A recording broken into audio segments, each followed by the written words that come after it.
My daughter Lily is 3 years old. She's my sunshine, my little whirlwind of joy. Life hasn't been the smoothest ride, but she's been my anchor through it all. Her father left before she was born. No explanation, just gone. I never heard from him again. Since then, it's been just me and her. After years of cramped apartment living, I finally got a decent work-from-home job as a graphic designer. With a little help from a small inheritance my aunt left me, I was able to buy our first real home, a beautiful, old, Victorian house tucked at the edge of a quiet neighborhood. So it was one of those places that looked straight out of a fairy tale or a ghost story. The house was old but charming. It had creaky wooden floors, tall ceilings, and ivy climbing up the outer walls. The realtor told me it had been vacant for nearly 8 years, which is probably why I got it at such a low price. I didn't care. It felt like a fresh start. I couldn't wait to decorate Lily's nursery and finally give her a stable home. The first few weeks were wonderful. Lily loved the new place. She'd run around the hallways, giggling, play in the garden, and fall asleep easily in her cozy new room. I installed a baby monitor with night vision and sound sensors just to keep an eye on her while I worked late into the night. But within the second week, something began to feel off. It started with little things. Toys moved from where I left, them lights flickering randomly, doors creaking open even when I was sure I had closed them. At first, I thought it was just an old house settling, or maybe my mind playing tricks on me from the stress of moving. But then came the baby monitor. One night, around 2:13 a.m., I was in the living room working on a client's logo. I glanced at the baby monitor app on my phone, just out of habit. The video feed flickered briefly, just a second or two of static. Then, in that brief moment of clarity, I saw something, a shadow, tall, thin, looming near Lily's crib. I froze, my breath caught in my throat as I stared at the screen. The shadow didn't move. It just stood there, still, watching. I bolted upstairs faster than I ever thought I could, heart pounding like a drum. But when I got to her room, nothing, no shadow, no intruder. It's Lily, sleeping peacefully, her little hand clutching her stuffed bunny. I tried to tell myself it was a glitch. It's just bad lighting or the camera acting up. But the next night, the same thing happened. The same time, 2:13 a.m. The monitor would flicker. The shadow would appear, sometimes by the window, sometimes at the foot of her crib. Always watching, I updated the app. I replaced the camera. I even swapped Wi-Fi routers, thinking maybe it was interference, but nothing changed. The worst part, Lily started to change, too. She began waking up in the middle of the night, crying hysterically. She'd say things like, "He's in my room," or "The whisper man doesn't like the light." I tried to comfort her, telling her it was just a dream, but she clung to me like her life depended on it. One morning, she pointed to the corner of her room and said, "That's where he stands." I asked her who she meant. She whispered, "The man who talks when you're sleeping." My skin crawled. The pediatrician said it was likely night terror is common for her age, especially during big changes like moving to a new house. But I knew, in my gut, that something else was going on. A week later, I decided to stay up and watch the monitor all night. I brewed coffee, wrapped myself in a blanket, and sat on the couch, his eyes glued to the screen. 2:13 a.m. Right on time. The screen flickered again, and there it was, the shadow. This time, it moved. It turned slowly and looked directly at the camera. My heart stopped. It had no face, just a void. Then the audio picked up something new. Whispers, faint, indistinct, like a radio, barely catching a station. And then Lily sat up. She stared toward the corner of the room and whispered, "He says he used to live here." I ran upstairs so fast I nearly tripped over myself. I grabbed her from the crib, rushed downstairs, and spent the rest of the night in the living room with every single light on. The next morning, I called the police. I did a full check, doors, windows, attic, basement. Nothing. No signs of forced entry. No footprints. No fingerprints. One of the officers suggested installing extra security cameras. Another said, maybe I was experiencing stress-related hallucinations. "You're a single mom, right?" I said. "Sometimes exhaustion plays tricks on the mind." That night, I met our neighbor, Mrs. Callahan. She's in her 70s, kind and talkative. I casually mentioned the house being empty for so long and asked if she knew anything about the last family who lived here. Her face darkened instantly. She looked around as if making sure no one else could hear and said, "What? A man lived here with his little girl after his wife died during childbirth. He became unstable, reclusive. People barely saw them. Then one day, the smell started. My stomach turned. They found them both upstairs," she continued. "The baby in the crib, he'd taken her life, then his own. Right there in the nursery." I asked when this happened. She said, 8 years ago, the same time the house had been vacant. That night, I couldn't bring myself to sleep.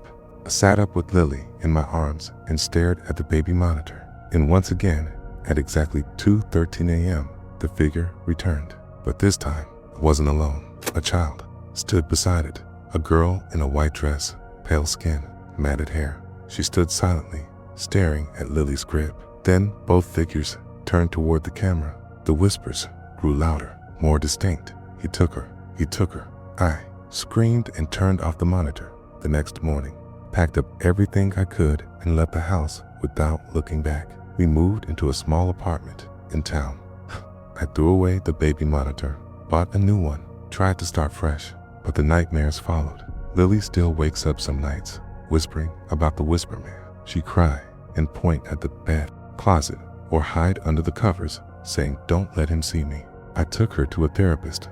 I'd been to one myself. I say it might take time for her to forget, for us to move on. But here's the part that still chills me. 2 weeks ago, I was reorganizing Lily's closet when I found her drawing book. She'd been scribbling in it a lot lately. Crayon drawings of our new home, our cat, flowers. But in the middle of the book was a picture I hadn't seen before. It was of her old room. And in the corner, a tall, black figure. No face, just blackness. Next to it, a little girl, pale, sad eyes, holding a teddy bear. Underneath, in crayon, Lily had written, "He's looking for someone new." That night, I plugged in the new baby monitor just for peace of mind. At 2:13 a.m., the screen flickered and the whisper returned.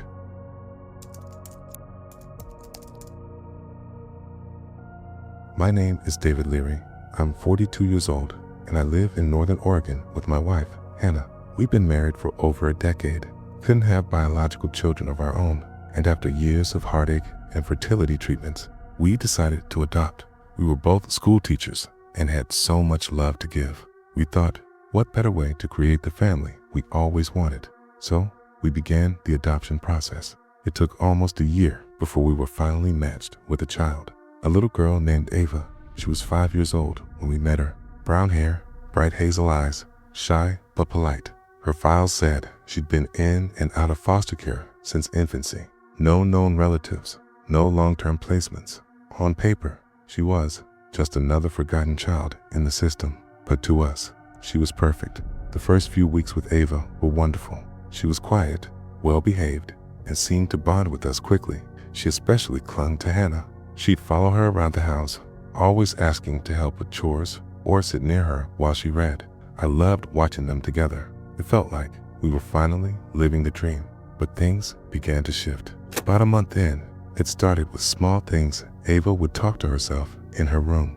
At first, we thought it was imaginary friends. It's completely normal, but the way she spoke, it didn't sound like pretend play. She whispered like she didn't want to be heard. And sometimes she'd pause, as if listening, then respond with, "Okay, I won't tell them." One night, Hannah asked her who she was talking to. Ava looked up and said, very matter-of-factly, "The man in the walls." We both laughed awkwardly, assuming it was a child's imagination running wild. We didn't think much of it, kids say. Weird things, but it got stranger. Every night, at exactly 3:03 a.m., the baby monitor in Ava's room would make this strange clicking noise, like someone turning a dial back and forth. We checked the device, replaced it twice. It wasn't broken. Ava never seemed disturbed by it. In fact, when we'd ask, she'd just say, "He likes to talk at that time." One morning, I found Ava sitting cross-legged in front of the hallway closet. The door was slightly ajar, and she was staring into it silently. I knelt beside her and asked what she was doing. She whispered, "He's showing me things." I looked inside. Nothing. just coats and boxers. When I asked what he was showing her, she smiled and said, people who went missing. I felt a cold shiver race up my spine. That evening, I told Hannah everything. She agreed that Ava's behavior was becoming unsettling. We decided to take her to a child psychologist, someone who could help her process trauma, maybe help us understand where these ideas were coming from. The psychologist, Dr. Emery, met with Ava over several sessions. After the third session, he called us in. I've worked with many children over the years, he said. Imaginary friends are common, but this is different. Ava doesn't describe this man in the walls like a fantasy. She believes he's real. She says he's been with her since before she came to live with you, possibly since birth. I asked if it could be a coping mechanism. Dr. Emery leaned forward, looked us in the eyes, and said, has Ava ever mentioned anything to you about other children? We were confused. She says the man shows her kids who were taken. At first, I thought it was metaphorical, but yesterday she gave me names, first names, descriptions. I looked up 2 of them. He paused. They're real. 2 children who went missing in this area over a decade ago. Cases never solved. My blood ran cold. That night, Hannah couldn't sleep. She kept Ava in our bed just to feel safe. We didn't tell her what the doctor had said. Didn't want to scare her, but around 3:03 a.m., the clicking noise came back. This time, it wasn't just in the baby monitor. It was coming from the walls. We sat up. Clicking got louder, like something inside the drywall, moving deliberately. Hannah clutched Ava, who was still fast asleep, unbothered. I grabbed a flashlight and went into the hallway, following the sound. It stopped the moment I approached the closet. I opened it. Nothing. But then I saw a thin vertical crack in the wall behind the coat rack, barely noticeable. I leaned closer and felt cold air blowing from it. I removed the coats, pushed aside a few boxes, and realized it was a false panel. It led to a small crawl space. I hesitated. Everything in me said not to go inside, but curiosity or fear got the better of me. I crawled in. The space was narrow, just enough room to move forward on my elbows. I used the flashlight to scan the interior. What I found made my stomach turn. Old toys, a faded teddy bear, a baby doll with its eyes scratched out, crayon drawings taped to the wall stick figures, all red with big black eyes, and a name scribbled over and over, Ava. I scrambled out, heart pounding. I didn't sleep that night. The next morning, asked Ava if she had ever been inside the walls. She looked up from her cereal and said, no, I don't need to. He shows me everything in my dreams. Asked her what she meant by everything. She didn't answer, just smiled and said, he says I belong to him. We left the house that day and checked into a hotel. I couldn't explain what I saw, but I knew we weren't safe. Not while that thing was still in the house. I contacted the adoption agency and asked if they could tell me anything else about Ava's past placements. They were hesitant, but after some pushing, they admitted something. Ava had been returned by 3 different families before us. Each one claimed behavioral issues. One couple refused to speak about it altogether. Another reportedly left the state. I asked if any of those families experienced strange occurrences. The agent went quiet. We're not authorized to discuss previous family experiences, she said. But I'll just say this: no one kept her longer than 6 months. We're at 4.5. We returned to the house the next day to pack up. I was determined to sell it, move away, start fresh again. But when we opened the door, I saw it. Every wall had been marked in black crayon. The same phrase repeated over and over. She is mine. She has always been mine. Ava stood in the doorway, staring blankly at the wall, then calmly turned to us and said, he said, if you try to take me, he'll take you instead. Hannah began to cry right there in the hallway. I grabbed her hand and pulled her out of the house. I carried Ava to the car, not even sure if that was the right thing to do, but leaving her behind, that wasn't an option. And we sat in silence the entire ride back to the hotel. I kept glancing at Ava through the rearview mirror. She was humming. That night, Hannah and I argued in hushed voices while Ava watched cartoons on the bed. She wanted to return her to the agency, said she was scared, said she couldn't do this anymore, but I couldn't bring myself to say it out loud. I had grown attached to Ava. despite everything. So we compromised. We decided we'd take her to stay with Hannah's sister for a while just until we could figure things out. A neutral place, away from the house. Her sister, Clara, lived about 2 hours away, out in the countryside. She had a large, peaceful home with no children of her own. Clara agreed to it. Hesitantly, we dropped Ava off the next day. She didn't cry, didn't ask questions, waved to us from the porch and said, "Don't worry, he'll find you again." That night, back at the hotel, I had a dream. In the dream, I was walking through our old house only it was upside down. The walls dripped with dark tar. The pictures on the walls were all twisted, distorted versions of our family photos. Hannah's smile exaggerated, my face scratched out. In the corner stood Ava, whispering to someone I couldn't see. When I turned around, I came face to face with him, a man with no eyes, just black pits where they should have been. His mouth stretched too wide, teeth too long. He opened his mouth and whispered, "She was mine before she was yours." I woke up gasping at 3:03 a.m. The baby monitor, still in my duffel bag, began to click. We rushed to Clara's the next morning. Clara met us on the porch, her face pale. "You need to come inside," she said. Ava was sitting at the kitchen table, drawing something. The entire table was covered in black crayon sketches, houses, people, holes in the walls. And then, Clara explained that around midnight, Ava had started screaming so loud, the neighbors came over. When she finally calmed down, she said, "He's angry because they're trying to take me away." But here's the worst part, Clara said. Ava didn't say he. She said, "Daddy." We never told Ava anything about her biological parents. When I asked her about it, she said something that I will never forget as long as I live. She looked at me with those bright hazel eyes and whispered, "I remember now. He used to lock me in the walls." I froze. "What do you mean, Ava?" She tilted her head as if trying to recall something deeper. "He lived in the walls. My real daddy.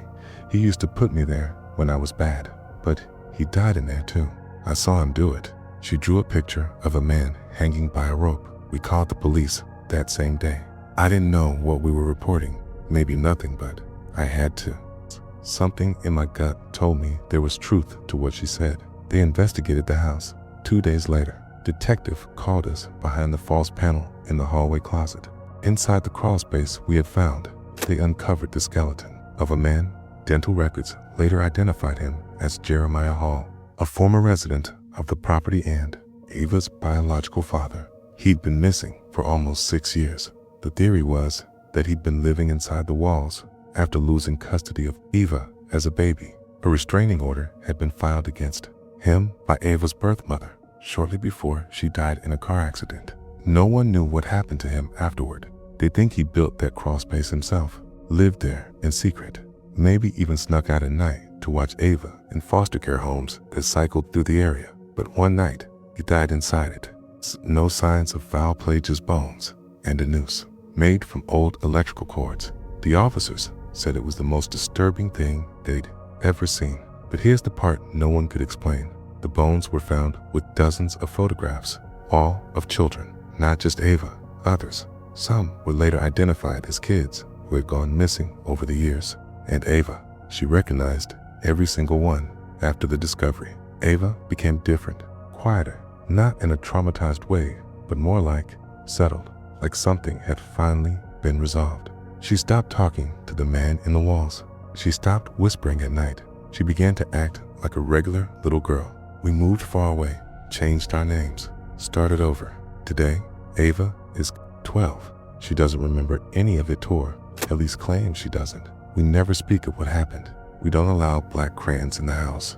No monitors, no crawl spaces, no closets that click.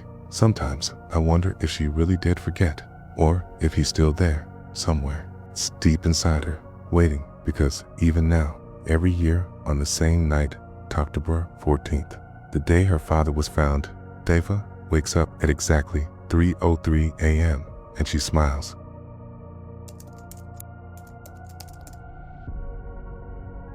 My name is Madison Lee. I'm 34 years old, and I work as a full-time nurse in Connecticut.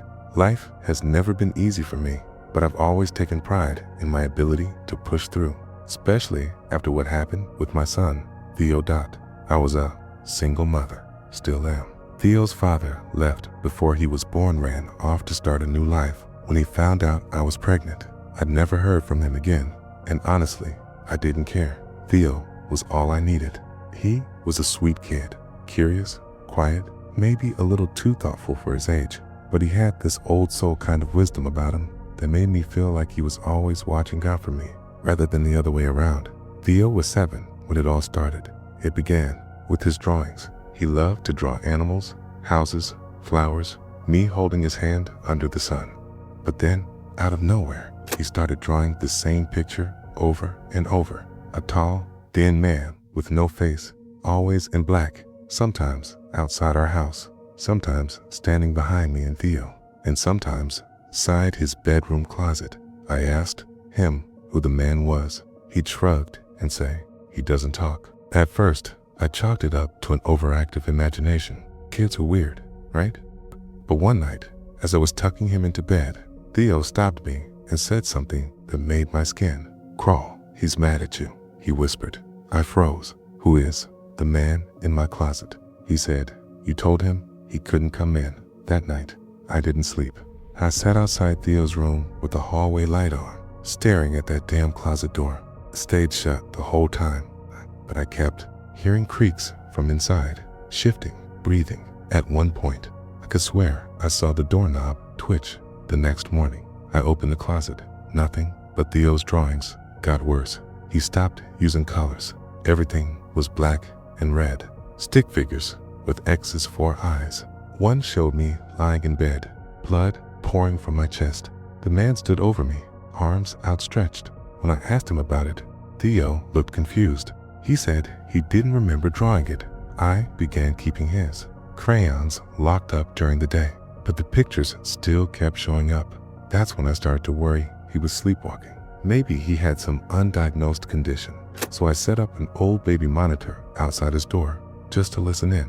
The first night, nothing. The second night, I heard him whispering. I listened closely. He was having a conversation, telling one side. He'd pause, like he was listening, then respond in soft, tired tones. "No, she won't let you, 'cause she's scared." "No, don't hurt her." The next morning, I asked him who he was talking to. He didn't answer. Instead, he looked me dead in the eye and said, "You need to make room for one more." That same day, I got a call from the school.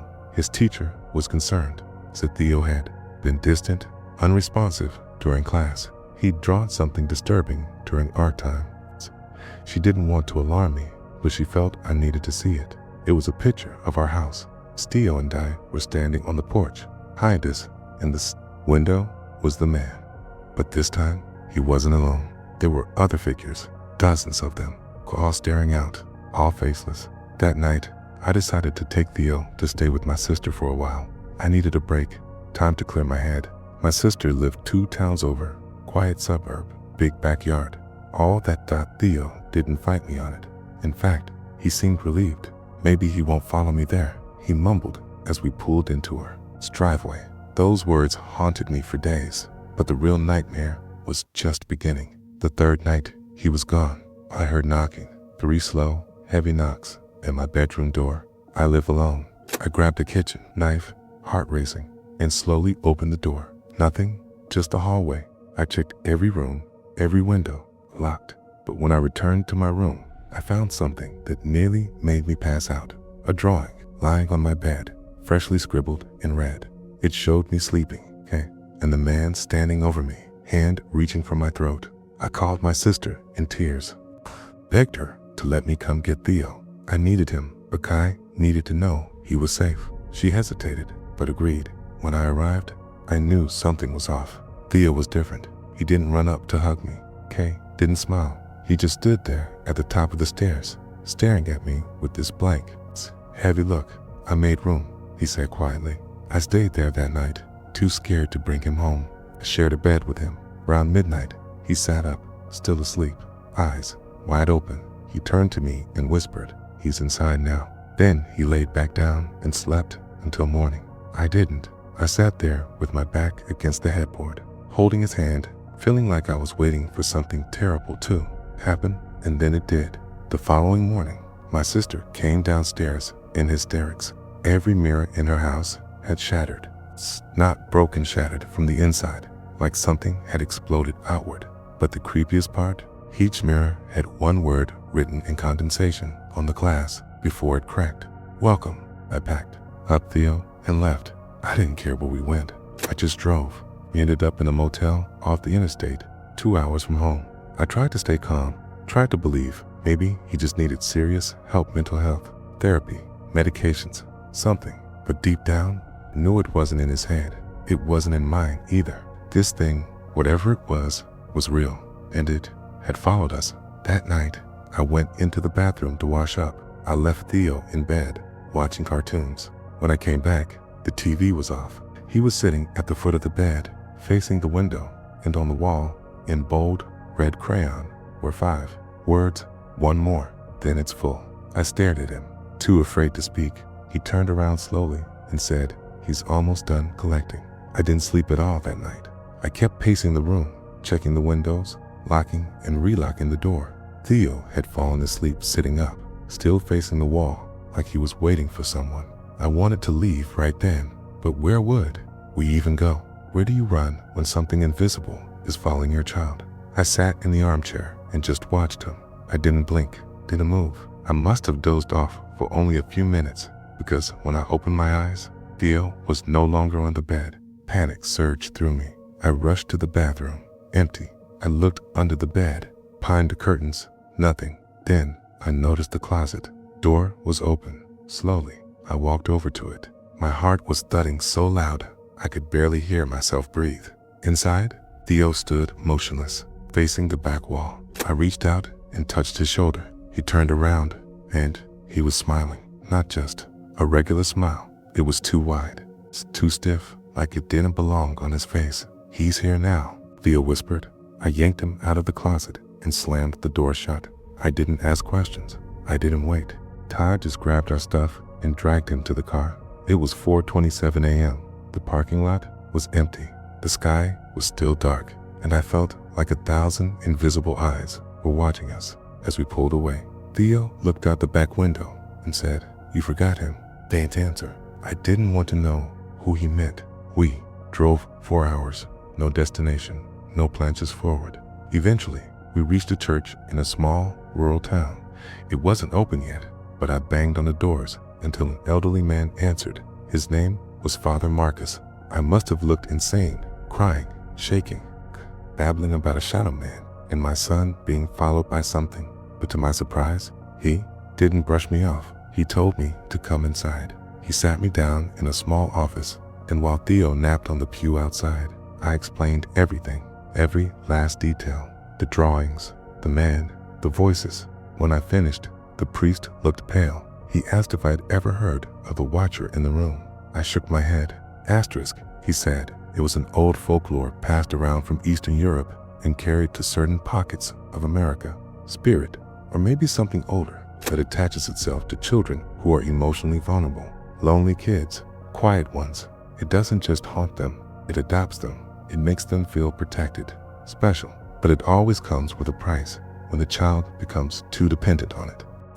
The watcher begins to make room. I asked him what that meant. He said it starts subtly, imaginary friends, dreams, whispers. Then it escalates. Eventually, the watcher decides it needs to clear out anything that might pull the child away from him. His friends, teachers, parents, he said. In every version of the story, it always ended the same way. The child disappears. The parents are found dead, most from unexplained circumstances. No foul play, hearts stopping in their sleep, or accidents that never made sense, he said. I was lucky to have come this far alive. He told me he could try something, not an exorcism, but a cleansing, a kind of spiritual severance. He warned me it wouldn't be pleasant, and it might not even work, but I was desperate. That afternoon, in the back of that tiny church, he performed the ritual. It was just the 3 of us. He placed Theo in the center of a chalk-drawn circle, lit candles, burned sage, and murmured ancient prayers. Theo twitched and winced like the air was stinging his skin. He clutched his chest and began to cry, begging for him. not to go. Then the room turned ice cold. The candles flickered, and all the windows, all of them, shattered at once. Theo screamed. I rushed toward him, but Father Marcus held me back. Can't touch him until it's over, he shouted. Suddenly, every candle blew out at the same time. The air went dead silent. No wind, no sounds, nothing. Then we heard it. A voice, deep, hollow, not from any one direction, but from everywhere. You had no right. The floor beneath Theo's feet cracked. His eyes rolled back. Then, silence. Everything went dark. When the lights came back on, Theo collapsed. He wasn't breathing. I rushed to him, checked his pulse. Nothing. I screamed, begged him to wake up. Okay. Pounded his little chest, prayed to every god I never believed in. And then after what felt like hours, he gasped. His eyes shot open. He looked up at me and said, "Where did he go?" I held him and cried. The priest helped us recover. Okay. Gave us food, a place to sleep for a few days. Theo didn't remember much, just fragment shadows, whispers, the feeling of something watching him. Eventually, we left. I changed my number, quit my job, moved to another state. No one knew where we went. Started over. It's been 5 years. Theo's 12 now. He's healthy, happy, no more drawings, no more whispers, no shadows in the closet. I keep every light in the house on at night, just in case, but we haven't had a single incident until last week. I came home from work and found a piece of paper on the kitchen table, crayon, red, and black dot. It was a drawing of me and Theo in our new house, and standing behind us was the man, no face, just 2 words written in a speech bubble above his head. Room again.